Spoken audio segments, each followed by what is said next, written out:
Why, hello. Well, I have a concern right now, and it mostly comes down to my addiction to my phone. You see, like, I've got hopes, I got dreams, I've got ambitions. I want to make drawings, I want to make art, I want to make cartoons, but I always put everything like behind me and instead just absorb what my YouTube algorithm gives me, and it's gotten out of control. I spend most of my time like watching a lot of stuff, and even though sometimes I enjoy some of the stuff I watch, a lot of the time it feels like I know I have consumed too much, but I just can't stop looking away. Like in some weird hypnotic state where it's like I'm missing something that could be better than what I'm watching right now. And I don't really like that feeling. It feels like I'm unable to truly focus, truly appreciate things, truly, feel in tune with what I am watching. And I'm thinking there's got to be a way to rectify this because this is getting out of hand. I don't like it. So I'm gonna try to do something tomorrow, where I'm gonna be making a to-do list of things that will put me on the straight and narrow. For example, mobility stretches, a little bit of light, you know, jogging or running or at least walking, you know, making breakfast, reading my Illusion of Life Disney animation book, things that will help me get out of my current stupor that I'm in. Right now, I feel like my brain is like being controlled by like things that like I choose to consume. And I mean, even though I'm telling myself, no, I'm the one in control, I'm the one choosing to watch or read this stuff or whatever.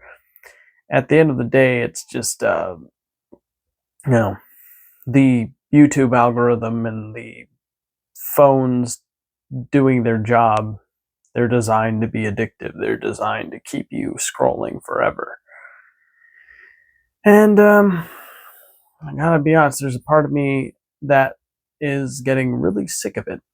Um, yeah, I feel like I'm like losing my mind, and I don't like that. So I'm definitely gonna do something about that for sure. Normally, my videos are just me talking about my day throughout, and I suppose I could do that after this little, you know, update. So, um, yeah, basically, I just wanted to share this concern that I'm becoming overly addicted to, you know, my phone and social media and just watching way too much YouTube and not really creating enough. And, the first step to solving a problem is admitting you have one. So, yeah, I've got this, you know, YouTube addiction problem, and I'm going to figure out ways of mitigating it, because there's a lot I like about YouTube. I like hearing like people's opinions on things. I like, watching funny videos, and I like watching some artists post their creative work. But a lot of it's kind of not really guided by my own choice. It's really guided by what videos I like or comment about, like, and then the algorithm takes that and pushes it on me. And I feel like I'm like at this point where I'm in like my own echo chamber of insanity, and it's like not cool. Okay, well, I think I've said enough there. Let's hope I learned something from this. Yeah. Anywho, Let's go on to the update portion of the video. Well, the daily update. Yeah, so when I woke up this morning at around 9:30, my mom asked me to make waffles.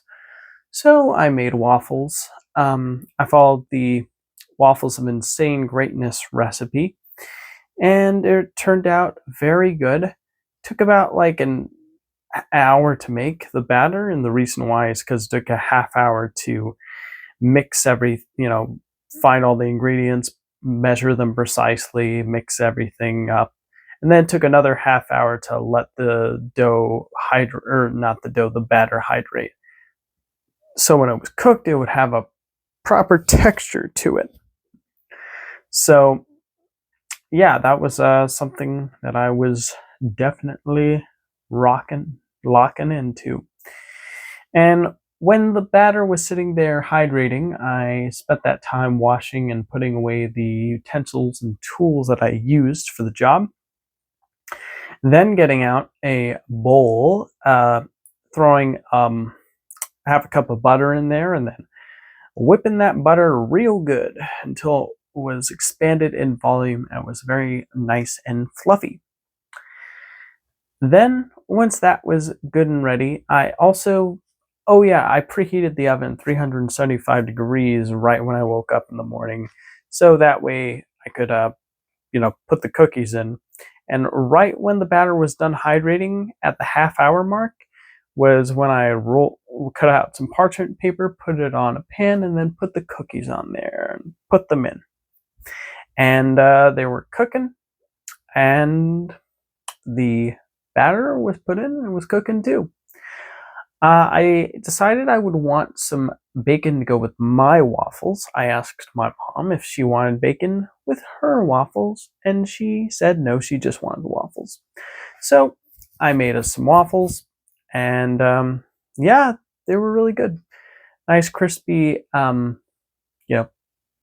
waffle skin, and then a soft, fluffy inner waffle. It was really good, especially with the whipped butter and the syrup. I had a cup of coffee and the 3 thin slices of bacon to go with mine.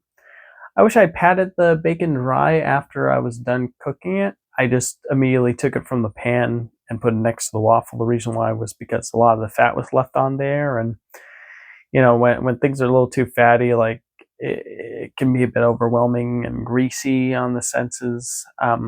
So not a huge fan of that, but still good flavor, I suppose.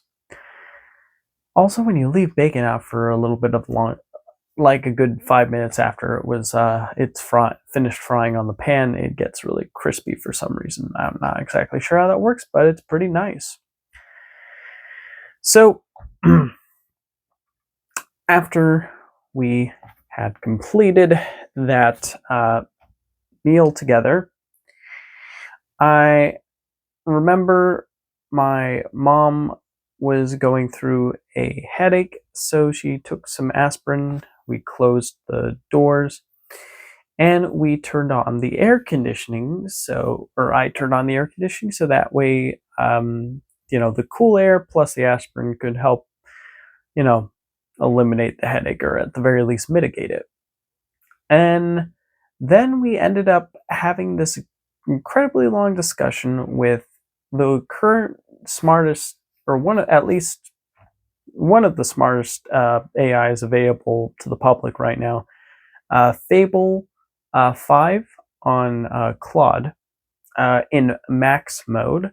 So we were basically having a back and forth conversation with it about what the future of AI might be and what it could potentially lead to, and ultimately answers and what if there might be like the world's first AI president or whatnot.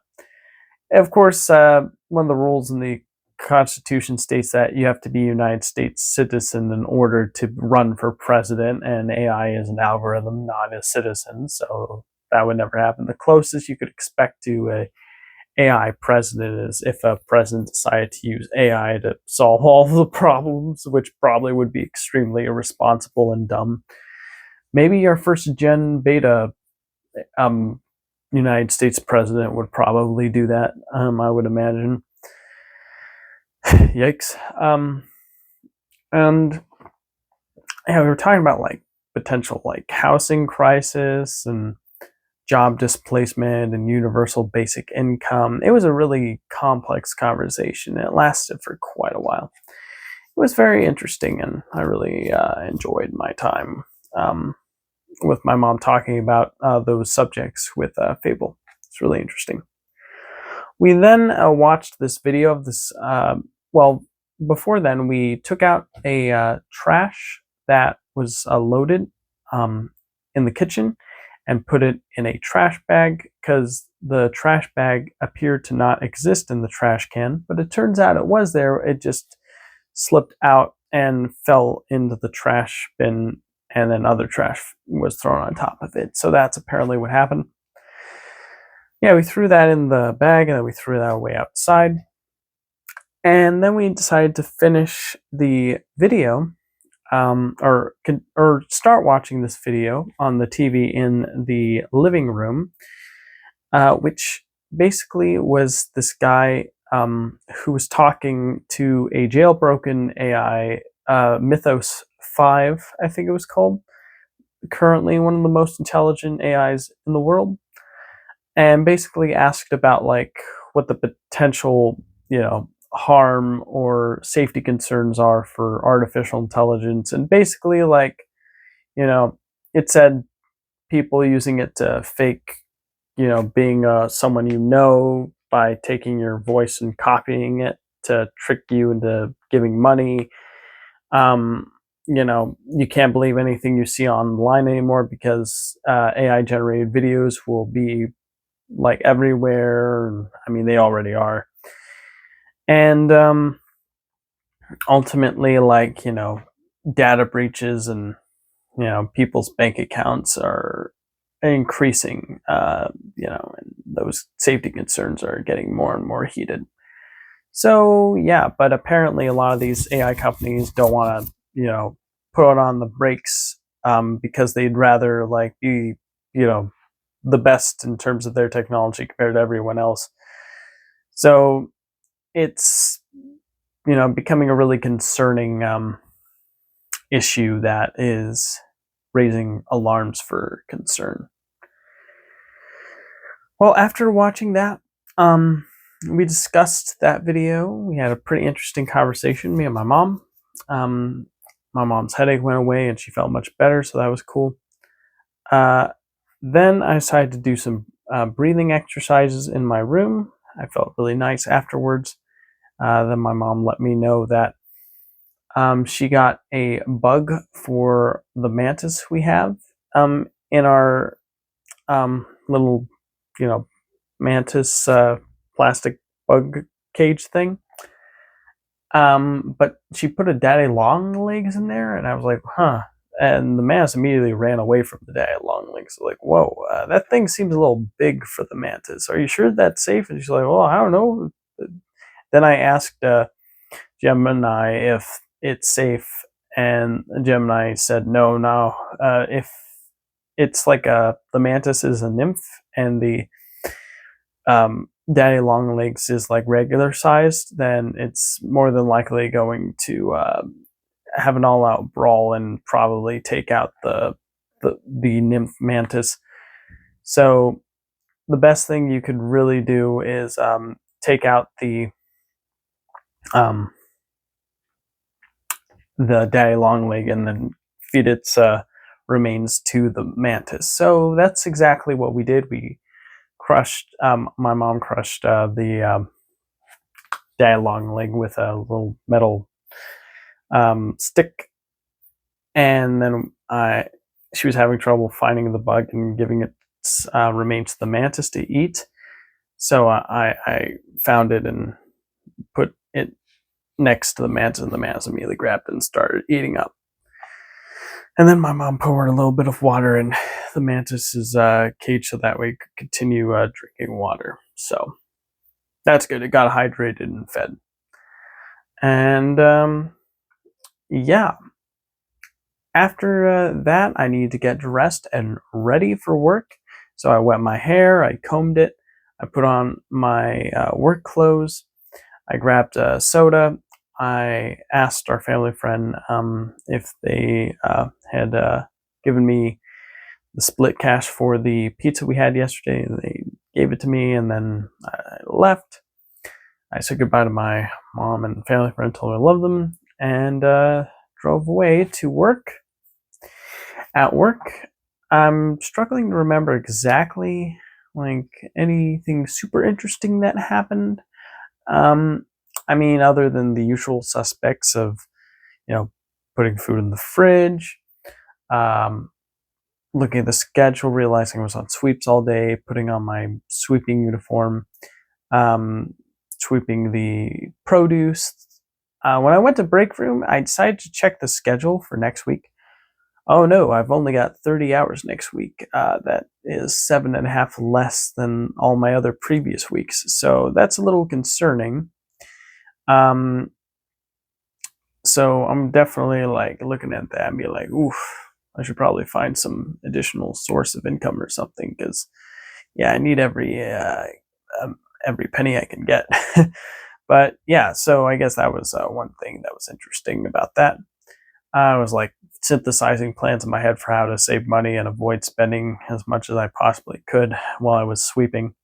Sweeping, then I continued sweeping break room, then the back room and the store floor. Um, I remember giving my boss a fist bump as he was leaving. And then 5 minutes before my 2 hour of working, I asked the CSR if I could go my break right at, you know, the 5 o'clock mark. And they said, yes, since you're the first one who asked. I was like, thank you. Then, right when I was done sweeping, I went to punch it in. And I punched in all my sweeps, by the way. And I eventually returned. Told the CSR, I was like, okay, I'm going to go on break. And they're like, cool. So I decided to get the sub sandwich again with the like $12 I was given by my family friend to have throughout the week for lunch. So I got that split in five. So each slice I'll be eating throughout the week. It's going to be pretty good. I know because I've had it before.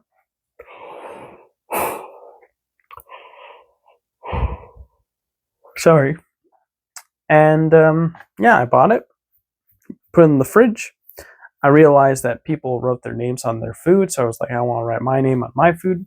So I looked for a pen, I found one. I wrote my name on my food, including my chips, and then right when I was done, it was time to go back to work. So I returned to work, and when I came back, I I continued sweeping around. I remember I had this conversation with one of my coworkers about like finances and like how I do my finances, and they were like asking me about that. That was pretty interesting.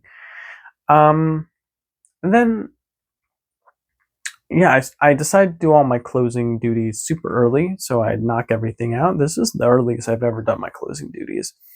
From taking out the trash, which I knocked out an hour early, to filling up all the bags, which I knocked out very easily. And then I punched out for lunch. I had my 1/5 of my sub sandwich along with one serving of the Lay's potato chips for lunch, and the Cuban steak and the garlic sauce flavored Lay's chips, which were pretty good.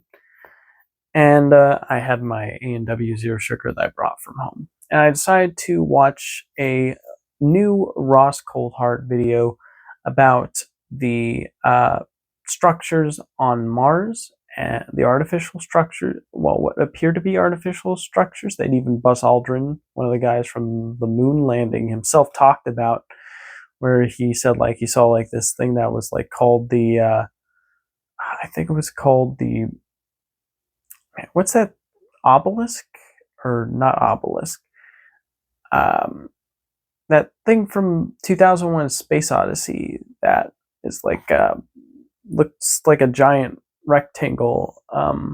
The monolith. He said, yeah, there was this thing like that had perfectly straight like line going up on that they saw on like one of the moons of Mars that looked like one of the obelisk or sorry monolith from 2001: Space Odyssey. So I thought that was really interesting.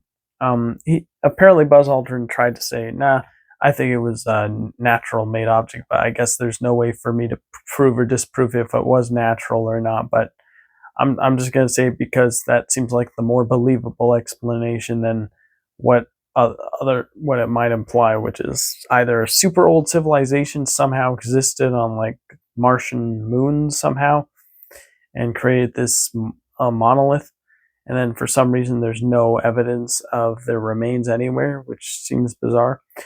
Or it was just a natural formation that just so happened to look like a monolith, and yeah, so pretty interesting stuff. That was about all I could watch before I had to return back to work. So I returned after I was done eating. I punched back in. I brought in the well, the bags were filled already.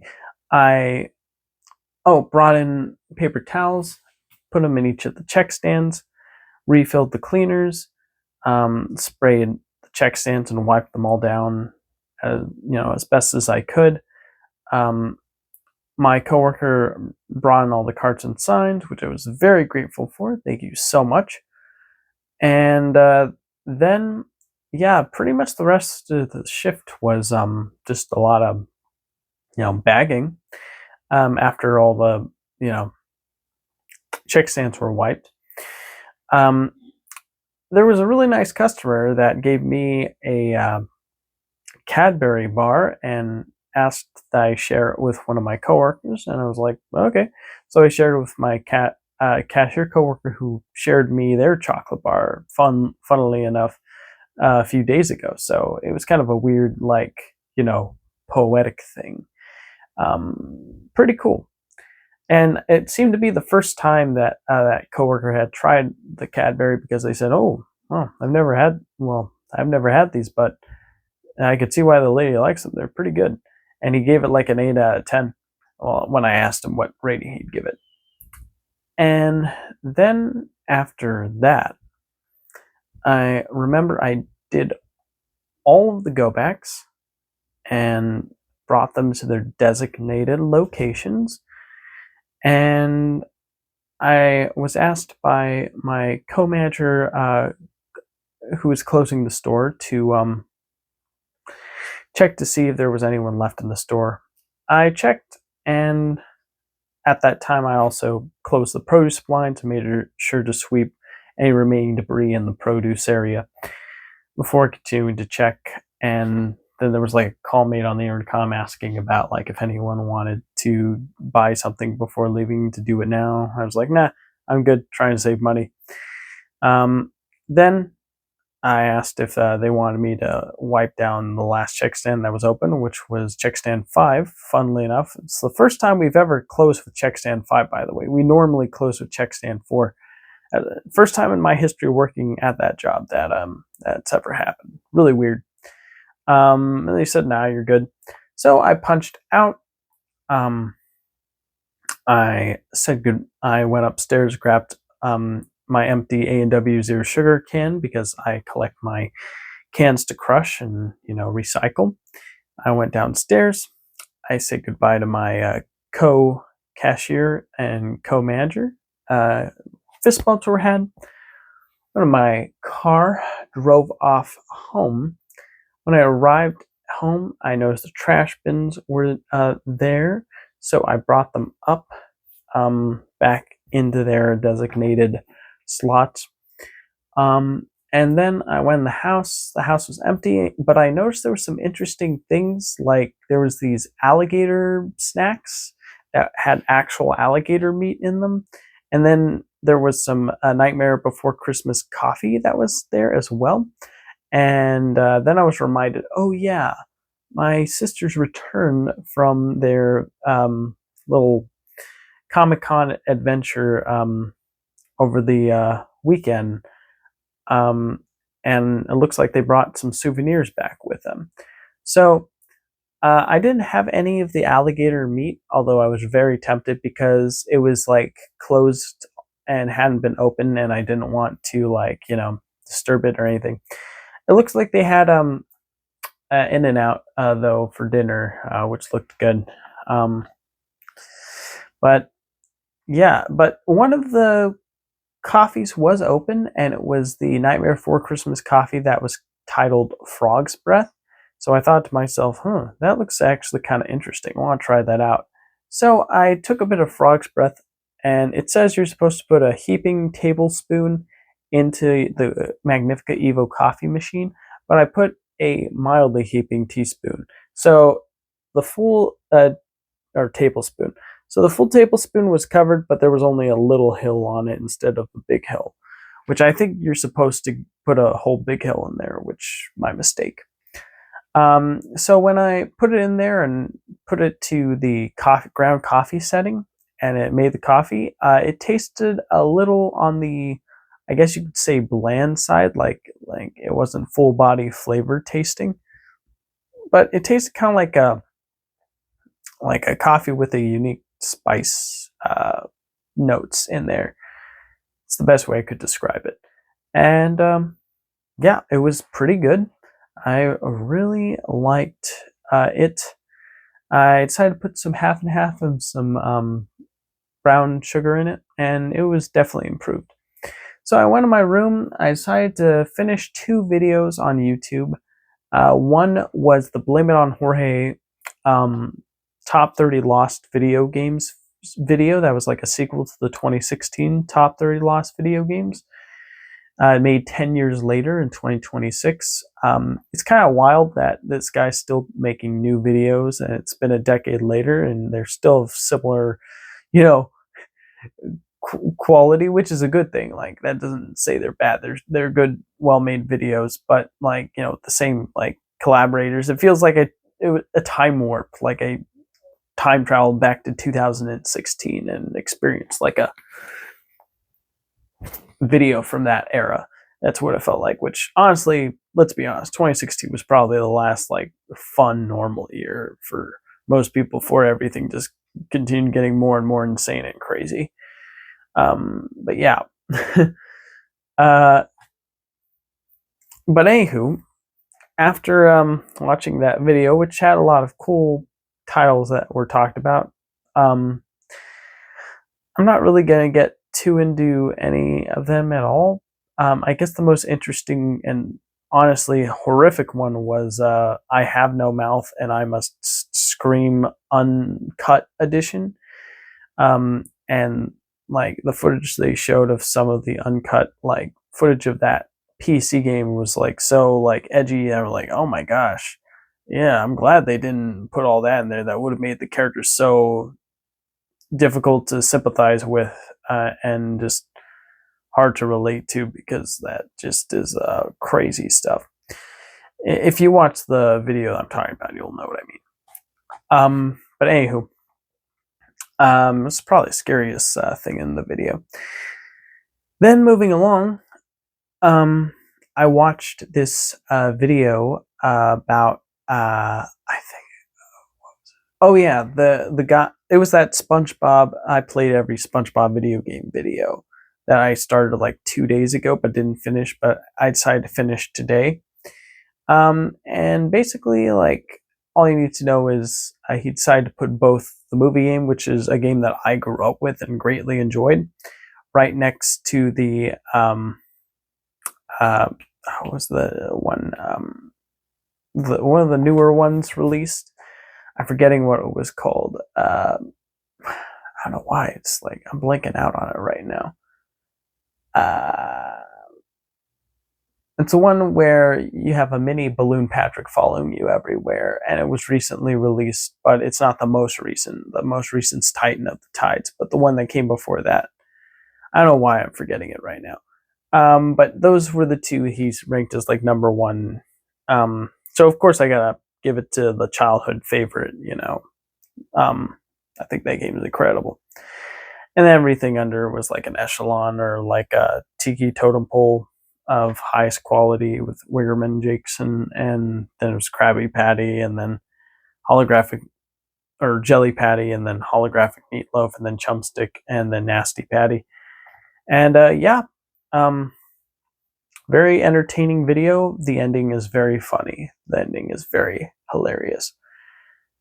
So yeah, after I was done watching that, I was like, pretty much went into zombie mode on my phone. Like I turned on the phone and I was like scrolling through different videos on YouTube, and like there was different things recommended to me from like a Wallace and Gromit like Simpsons tribute, which was cool to see. But after that there was like the guy making fun of like presidents from different eras, which was kind of fun, but at the same time it was short, and I was like, okay, well that's kind of funny, but oof, too much. It's all too much for me to take, to quote that one Beatles song. And then finally there was that other video where it's like an adaptation of the every copy of Mario 64 is personalized, where it's like the 90s graphics version of like Mario from Mario 64, in those you know magazines showing like Mario when he's not low poly,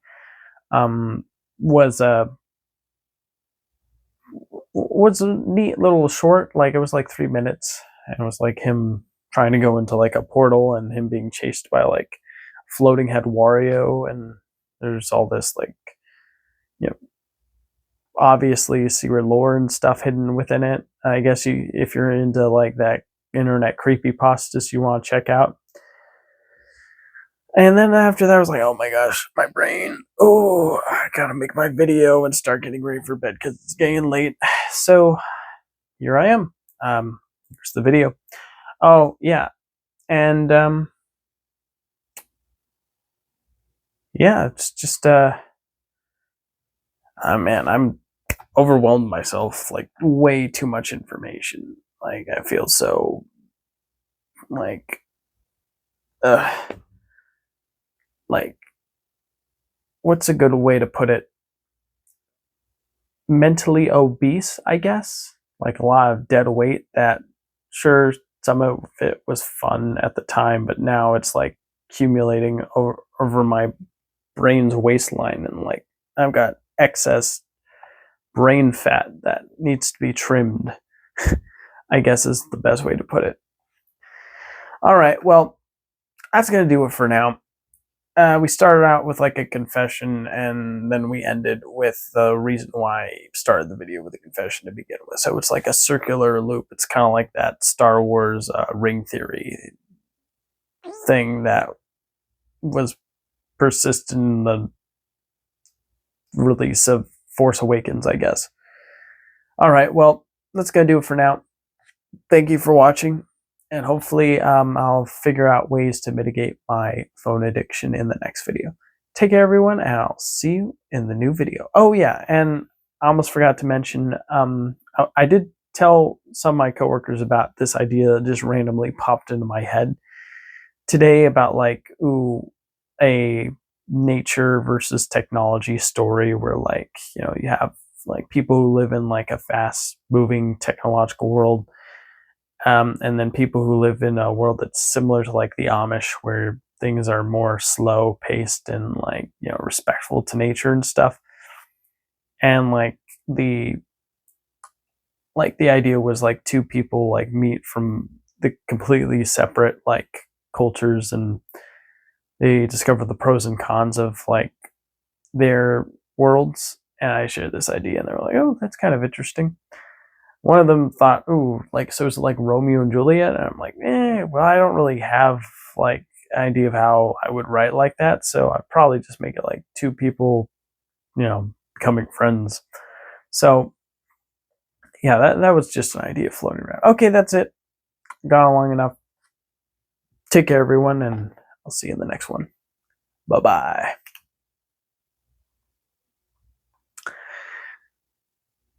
Bye bye.